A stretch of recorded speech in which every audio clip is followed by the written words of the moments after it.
As an example of our oscillating circuit, let's take a look at this circuit here where we have a 12-volt supply giving current through a 1 ohm resistor, and when we flip the switch up into the space or into this top connector with a space bar on my computer, the current's going to flow into this capacitor and back to ground.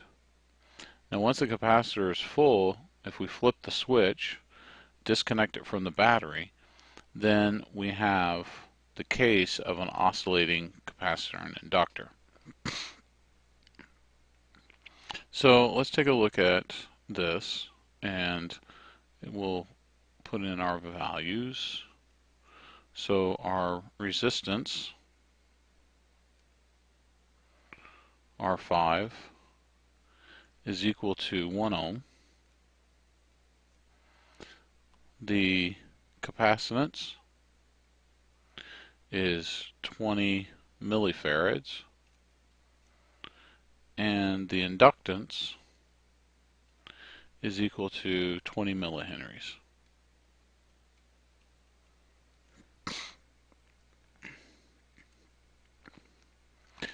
So we can determine our Q naught, our initial charge, and if we consider this to be fully charged, then our Q naught is just going to be the potential across the capacitor, which is going to be the potential from the battery, because there's no current, there's no voltage drop in R5. So that's just going to be our voltage in battery. I forgot to write that up here. Is equal to 12 volts. And it's going to be the voltage of the battery times the capacitance. And that's 12 volts times 0.020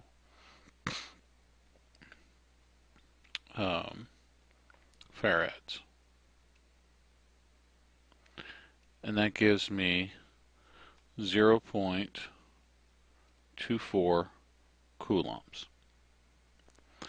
Our initial current, that's the current that's going to happen when we flip the switch and the current flows through the capacitor and inductor, that's going to be equal to Q naught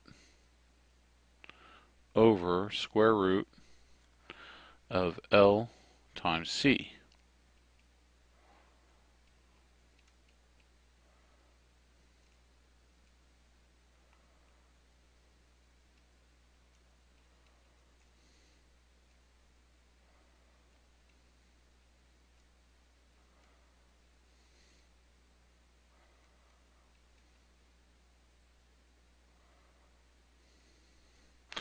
And that is equal to 12 amps.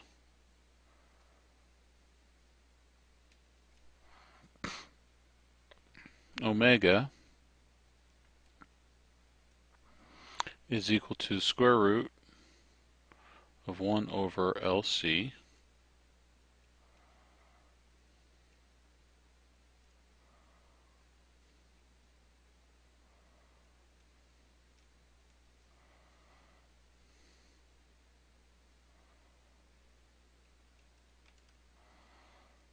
times 20 millifarads.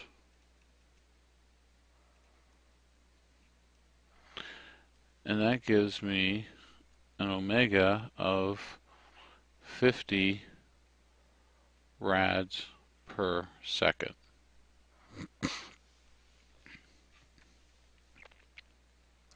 Our frequency is going to be omega divided by 2 pi, and that's going to be equal to 50 rads per second over 2 pi, and that's going to equal about 7.958 hertz, because it's a frequency. And the period is just 1 over the frequency.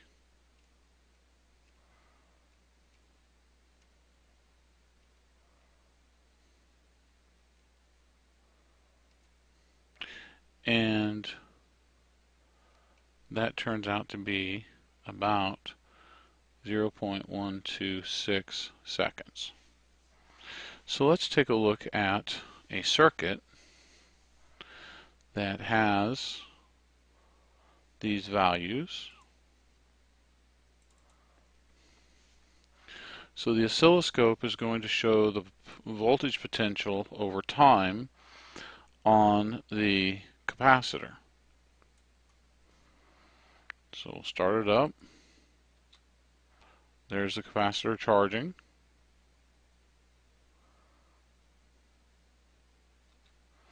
And now when I flip the switch to connect the capacitor and the inductor, I get the oscillations that I expect.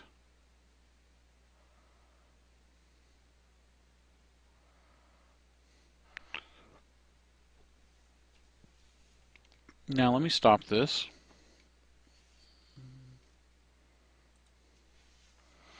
And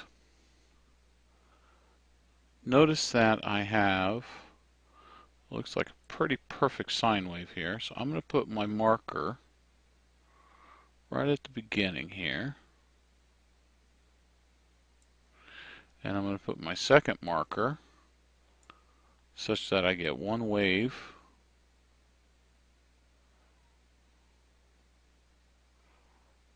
And there we go.